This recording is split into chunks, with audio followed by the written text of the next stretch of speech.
Welcome back, everybody.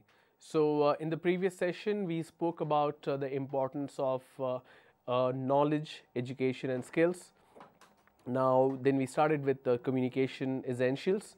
So, these are the six essential aspects, the components of effective communication.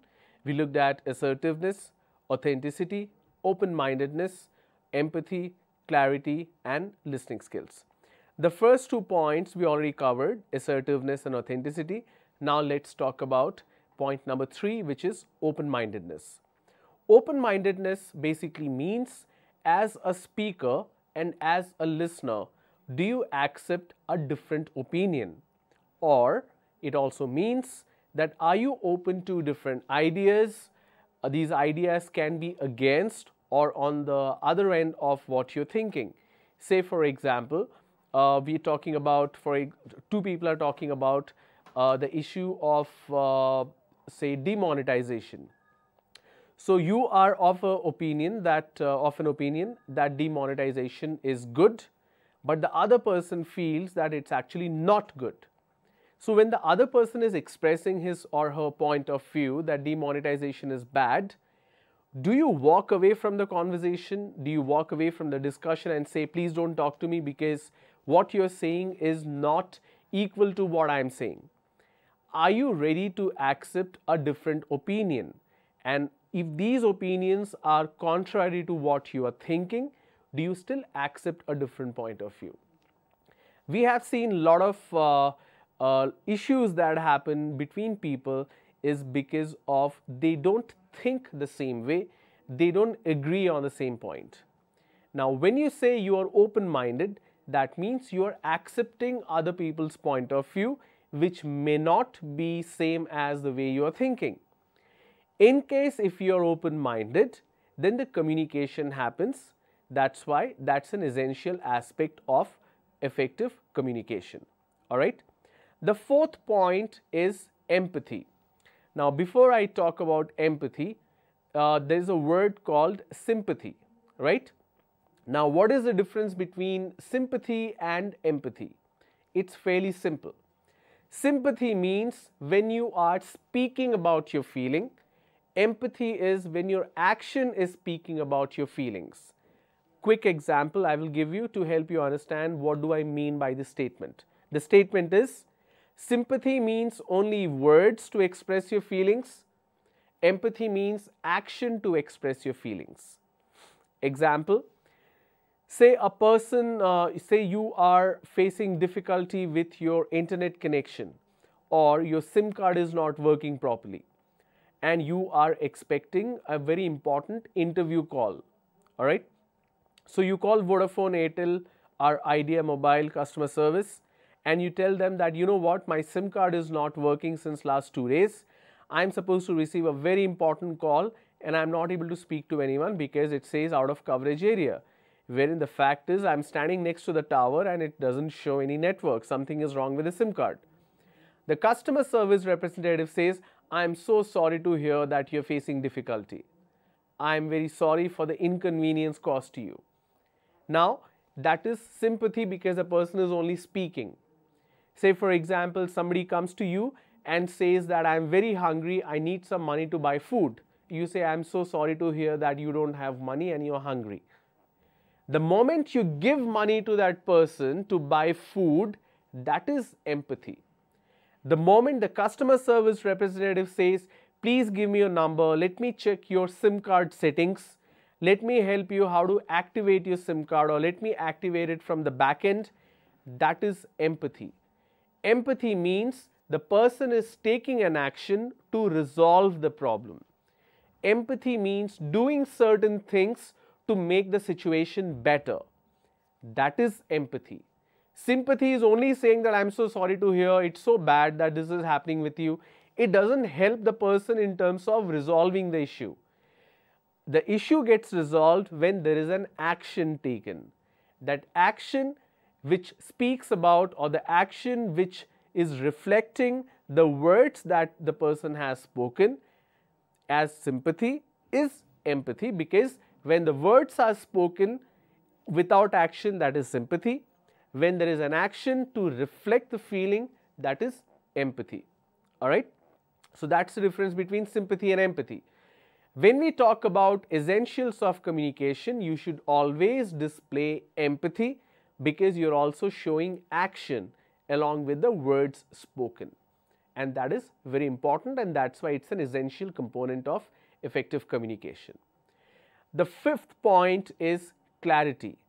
The clarity basically means in terms of speech, in terms of listening. The sixth point is listening. Clarity means whenever I am speaking, the other person is able to understand what I am saying. This clarity happens when the person's speech is very clear, when the person's thought process is very clear.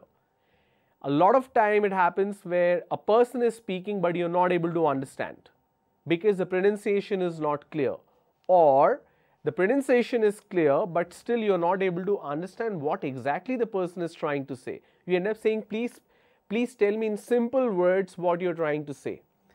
So there are clarity in terms of the pronunciation. Why am I talking about clarity in terms of pronunciation? Let me give you a quick example. We have this number which is 5. All right. Now, this particular number, if I have to write it in words, it's FIVE. That's the word. Correct? Now, what is the pronunciation?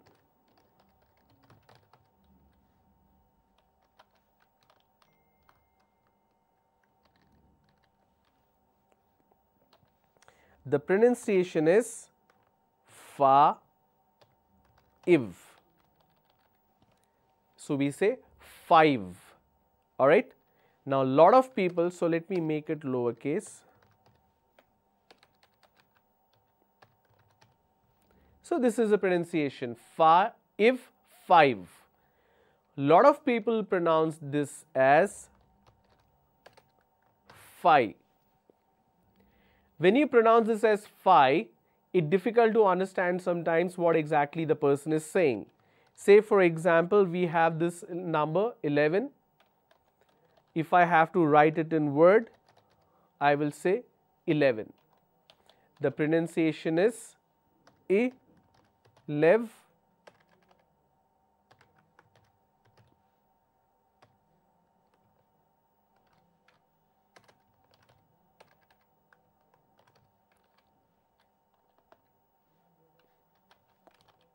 Just a moment.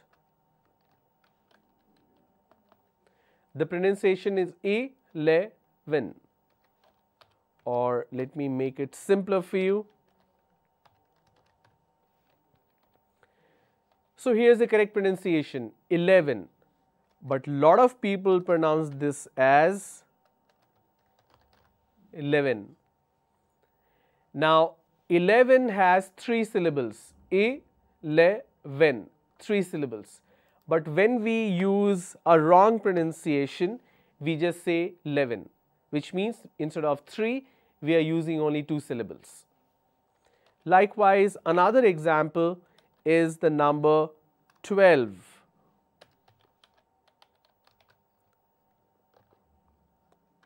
The word, if I have to write it in word, it's 12. What is the pronunciation?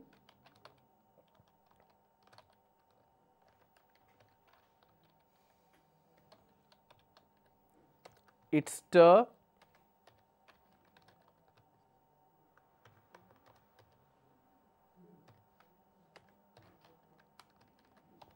It's 12.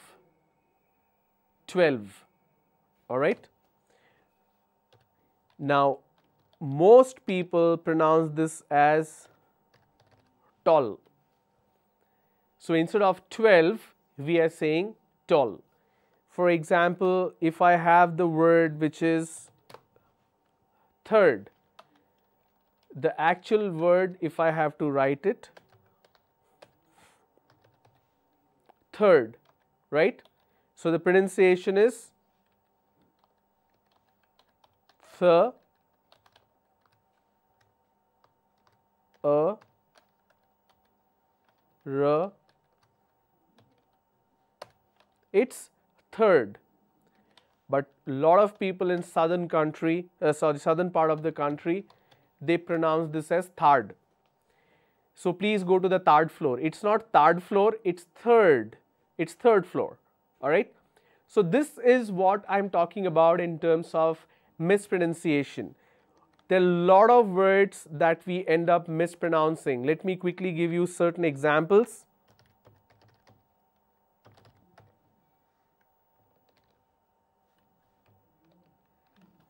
We have this word which is spelled as environment, and we pronounce this as environment.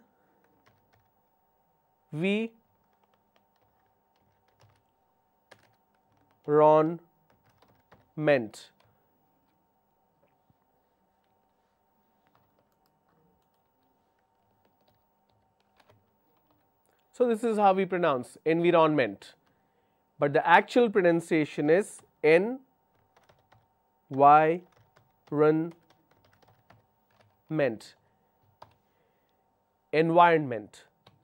All right. So if you have a word environment, it's not environment, it's environment. Another example.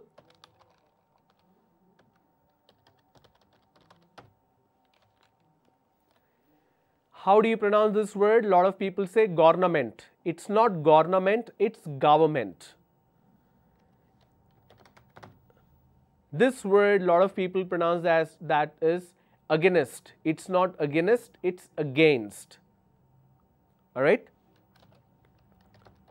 We have a word which is class, but people pronounce this as clause. We have a word which is sir, but people pronounce this as sar. It's not sar, it's sir. So these are the areas that I'm talking about in terms of wrong pronunciation, and this happens because of clarity issues. In case if the word is mispronounced, it will not be clear. It will not be clear to people who speak English as a primary language. So you got to be clear in terms of what you're speaking. The last point is listening skills. What do we mean by listening skills? Listening skills is something, your ability to receive information, you hear it, you pay attention to it, and you take action for it. Hearing is, if the person has hearing ability, the person can hear. Listening is when you are paying attention to something. For example, if I have this noise which is constantly going on, you are actually not paying attention to the sound, you're paying attention to what I am saying. So now the sound has reduced, but still it's creating a disturbance. But if I remove that, now there is no disturbance. Hearing is something which is around you, it's constantly happening. If you're sitting at home, there is a fan running on top of your head on the ceiling, and there is a constant noise that is going on, but you're not paying attention to it. You are hearing it. Listening is something when after hearing the process starts. You hear it first, then you pay attention, then you respond to it. Okay, that's called active listening. I'll talk about listening as a separate topic very soon, so don't worry about it. How to improve your listening capability and how does it help with communication, I'll talk about that. So these are the 6 essential components of effective communication. Number 1, assertiveness. Number 2, authenticity. Number 3, open-mindedness. Number 4, empathy. Number 5, clarity. Number 6, listening skills. Now let's move on. Now what are the communication types? Here also there are certain information which is incorrect that has been taught to you in school. Today I am going to correct it. All right. So communication types, you have 2 people talking to each other. Now that is a verbal communication. Anything that is verbal communication, verb means what? Action. Verbal communication means there is a face-to-face communication happening. there is oral communication happening. It can be a written communication as well. A memo or a text message, email, WhatsApp, handwritten note, all this is verbal communication. What I'm doing right now to you over the YouTube or the direct channel is a verbal communication. People usually make a mistake. They think if a person is speaking to another person, that is verbal. If the person is writing something, that is written. No, that is also verbal communication. So there is oral communication and written communication, but both are verbal communication. What do we mean by non-verbal communication? Non-verbal communication is basically gestures, expressions, and body language. Now, these components of non-verbal communication is also very important in terms of communication principles. So, both verbal and non-verbal communication is very, very important. You will get to see non-verbal communication when oral communication happens. Right now, I am engaging myself in oral communication, but I am using my hand, I am using my expression, my eyebrows going up. Do you have a question? I am raising my hand towards you. All these are gestures and body language. All right. So, these are non-verbal communication. Now, this is also very important.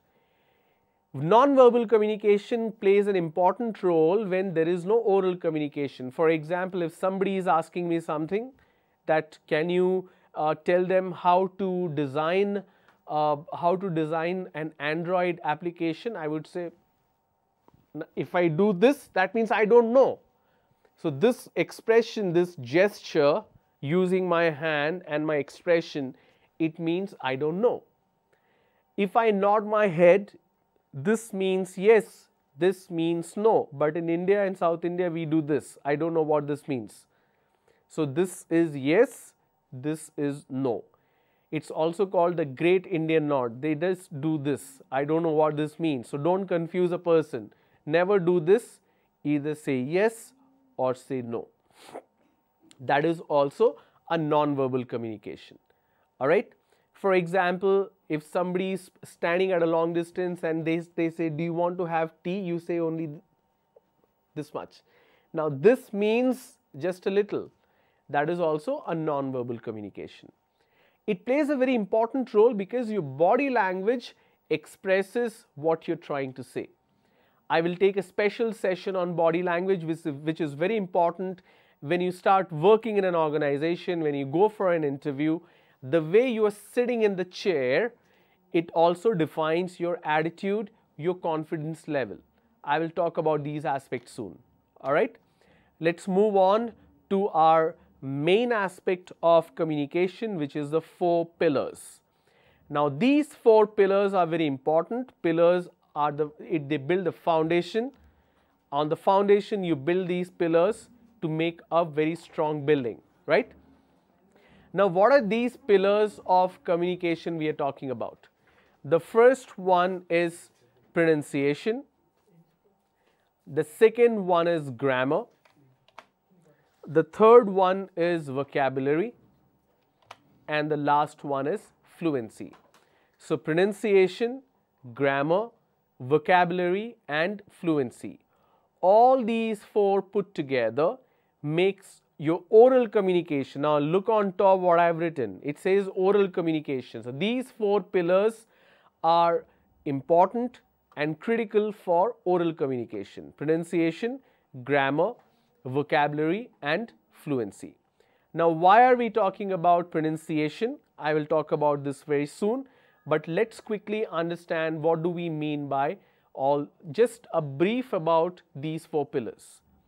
Pronunciation basically means if my pronunciation is accurate, whatever word when it was developed as a part of language, am I using the correct pronunciation when I'm speaking, or am I making a mistake in terms of pronunciation? You would have seen the examples I gave in terms of 5, 12, 11, against, environment, government. These are certain common words that I use where people make a lot of pronunciation mistakes.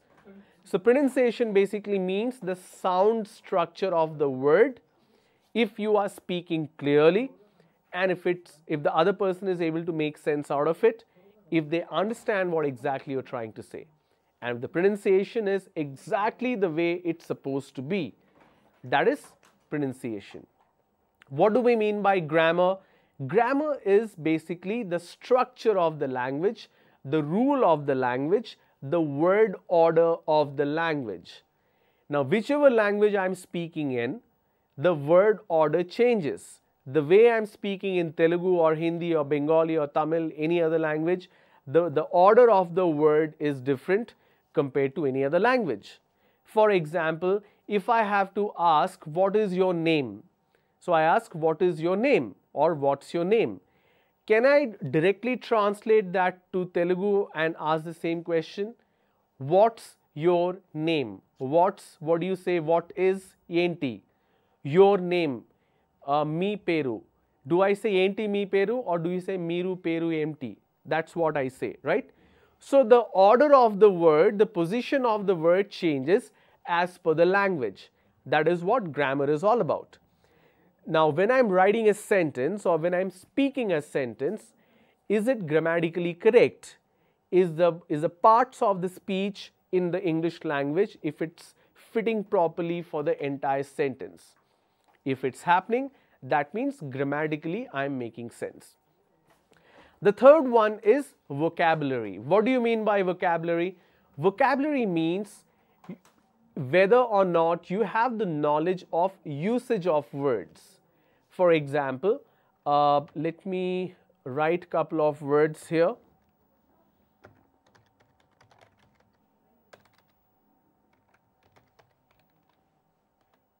Okay, so I wrote a word which is cognizant,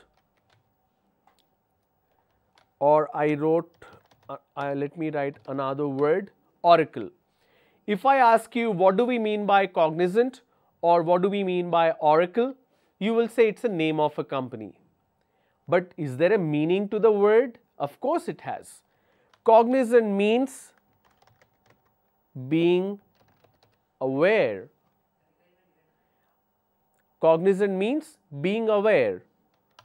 Oracle means voice from the sky. Oracle basically means, or let me correct this just a moment. Oracle basically means voice from the sky. Those who are well versed with Mahabharata, you know the story of Mahabharata, right? So, how does Kans know that Lord Krishna is going to come and kill him? Because he hears a voice from the sky which is predicting the future. So that Akashvani, that is called oracle. But we all thought it's a name of a company, correct? Another example I could give, when you see a VIP car, you see a red or a blue light on top of the car which keeps revolving, right? What do you call that light? If your answer is siren, you are wrong. Siren is something that you hear. You cannot see a sound. Can you see a sound? No, you hear a sound. Can you hear a light? No, you see a light. I'm talking about the light on top of the VIP car, red or blue. That's called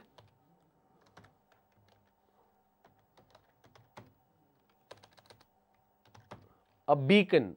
B-E-A-C-O-N, beacon. That's called a beacon. All right. So it's not a siren. Siren is something which you are hearing. The ambulance has a sirens. If you're driving, you will know there is an ambulance behind because you keep hearing that kind of sound. That's a siren. I'm talking about the light. That's called a beacon. So we know there are certain things existing around us, but we don't know the name for it. We know certain words, but we don't know what it means. At the same time, we have one particular word which we keep on using. Say for example,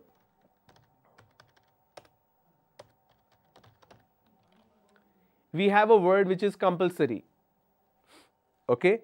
But we also have we also have a word which is definitely, surely, mandatory.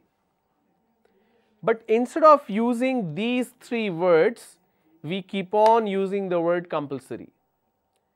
There is a usage for this word in certain areas. You cannot be using this everywhere. All right. Another common mistake, the way people speak.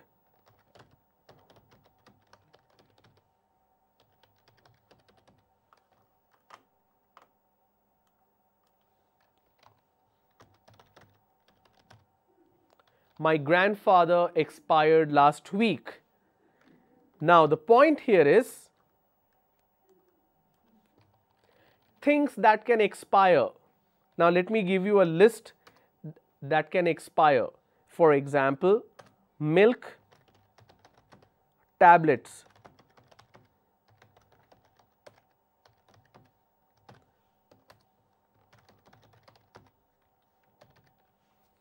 Okay. These are the only things that can expire.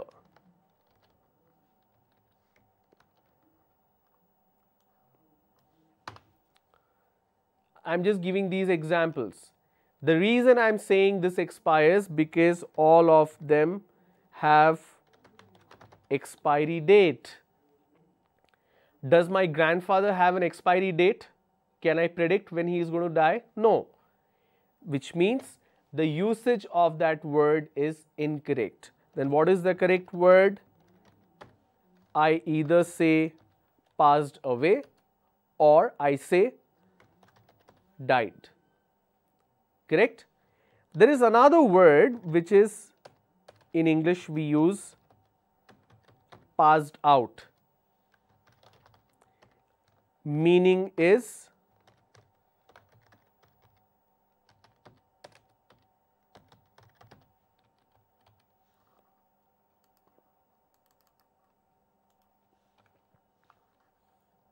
let me expand this. This is easy for you to see.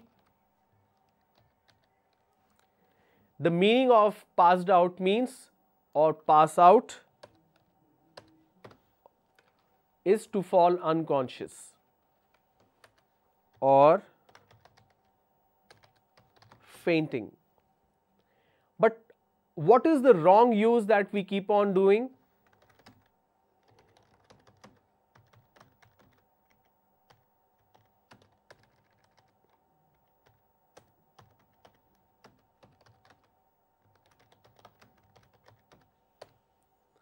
He passed out in 2015 from Andhra University. For example, when you go for interviews, the person says, tell me more about yourself. You say, hello sir, my name is Ravi and I passed out from my BTech in 2016. How can you pass out? Pass out means falling unconscious. It does not make any sense. You either say I graduated or you say I completed. Pass out is a wrong word. Now you end up making all these wrong usages. That is because there is a vocabulary issue. Vocabulary basically means how many words do you have in your word bank? Do you know the usage? Do you know the meaning of it and the utilization of it? Under what context can you use that word? That you can figure out if you have a strong vocabulary. What do we mean by fluency? Fluency has certain aspects. Let me tell you, number one, rate of speech.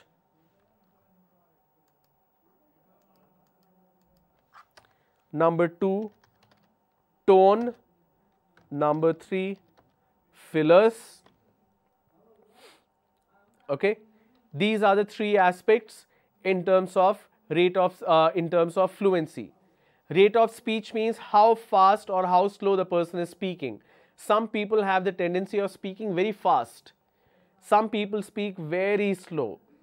Our former Prime Minister Atal Bihari Vajpayee, he used to speak very slow. Now he is a great person. Now people would like to listen to him. But if you look at the speaker like one of our favorite person, Dr. Kalam, his rate of speech was perfect. and his message was amazing that you wouldn't pay attention to any of these 4 components of oral communication and you would like to listen to his message. Some people speak very fast and you can't even understand what they are speaking. So rate of speech is very important in terms of fluency. The second one is the tone. In what tone I'm speaking. For example, if I have to wish somebody happy birthday, I'll say, hey, happy birthday, God bless you. Can I say, hey, happy birthday? Can I do that? That's like scolding someone. So the tone of your message is important, the rate of speech is important, and we also have fillers. What do we mean by fillers? Certain people who have the habit of using one particular word in every 2 or 3 sentences, or sorry, twice or thrice in one sentence. For example, like today I'm going to talk about I'll tell you about essentials of communications. It's like pronunciation, like grammar, so I'm using like. That's fillers. We also have a term called foghorn. I'll talk about this soon when I speak about fillers, where the person uses certain sounds. For example, if I speak like this, today we started our training again, and I'm talking about essentials of communication. If I keep on saying the other person will lose interest. I can use it certain places, which means that I'm thinking what to say next. For example, if somebody asks me what is the program after 10 days, I will say I need to find out the information. So I started I need to find out the information. That means I'm thinking. So usage, a minimal usage is perfectly fine, but I cannot keep on using this particular sound again and again. So that's in terms of fluency. So when I talk about the 4th component, fluency, I will talk about it in detail. Now let's begin with pronunciation. I'm going to talk about pronunciation. Now, in order to understand what is pronunciation, we need to understand what is a communication tree. A communication tree basically means in order to have a communication, in order to speak to someone, I need to have something called a language. First and foremost, I need to have a language. The language can be English, Spanish, Italian, Telugu, Tamil, Kannada, Bengali, anything. And what do I speak in a language? I speak sentence. The sentence can be simple, compound, complex. It can be anything. What do we mean by sentence? Something that makes sense and has a tense, and it's a group of words. Now, words can be broken down. Language is broken into sentence, sentence is broken into words, and words are broken into letters, right? We have 26 letters in English alphabet system. Now, I'm talking about oral communication. If you look on top of the slide, it says oral communication. When I'm speaking about oral communication, the words are not broken into letters. The words are broken into sounds, because in oral communication, I am talking about a person is speaking and the other person hearing. If it's written communication, then words are broken into letters. But here we are speaking about oral communication, hence the words are broken into sounds. Why am I talking about sound? The reason I'm talking about sound, because when I'm pronouncing, basically I'm creating certain sounds, I'm speaking certain words. Let's understand what do we mean by pronunciation. So pronunciation refers to the way in which we make the sound of words. It also means creating correct sounds using the muscles of our mouth, tongue and lips, etc. There are other important aspects of pronunciation, which is word stress, sentence stress, linking, intonation. Let's take a look. What is word stress? It means emphasis on certain syllables in a word. Sentence stress means emphasis on certain words in a sentence. Linking, joining certain words together. And intonation, the rise and fall of our voice as we speak. I'm going to pause here for 10 seconds so that you can make a note of this particular definition.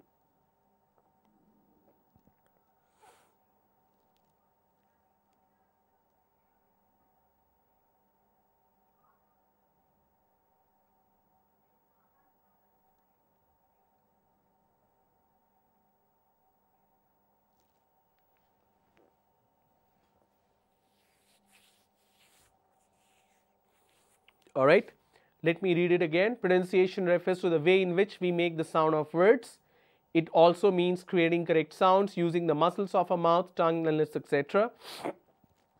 There are other important aspects of pronunciation: word stress, sentence stress, linking, intonation. Now, English pronunciation, the problem that we face is because of mother tongue influence. This is a common myth. This is not a reality. I'll tell you why mother tongue influence is not a problem for pronunciation. Mother tongue influence basically means transliteration or literal translation, where you're translating something from your vernacular language directly to English. One common mistake that people do is in terms of this particular term. Why? Because, for example, if I am speaking to someone,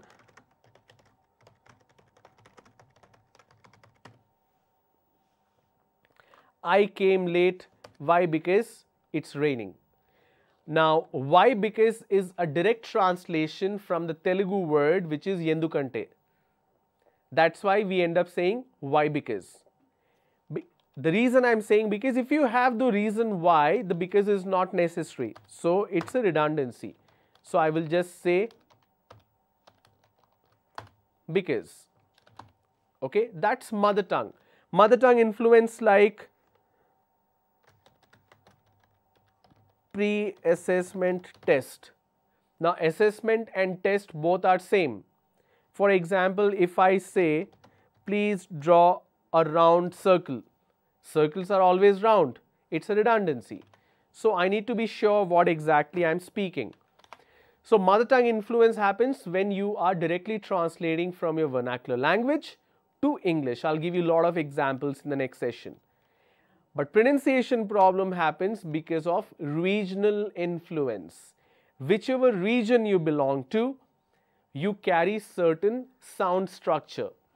The way Telugu is spoken in Hyderabad is very different from the way it's spoken in say Vizag or Vijayanagaram or coastal Andhra Pradesh, right?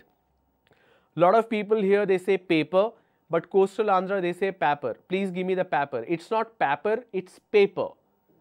A lot of people say class instead of class. These are regional influences.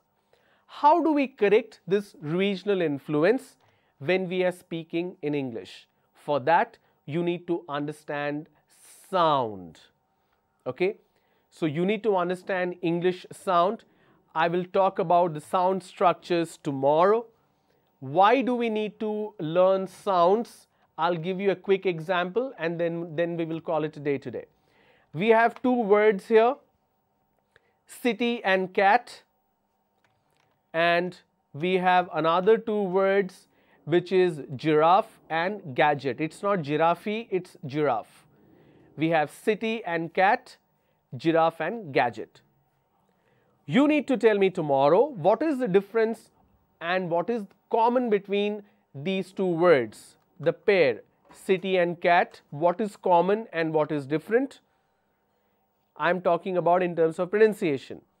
And what is common and what is the difference, similarity and difference between giraffe and gadget. This is your assignment for today. Tomorrow I will meet you at 1:45. Tomorrow we'll talk about why do we need to learn sounds, why is it important, and how it can help you become a perfect communicator as far as pronunciation is concerned. All right? I'll see you guys soon tomorrow. If you have any questions, please post your questions on the YouTube link.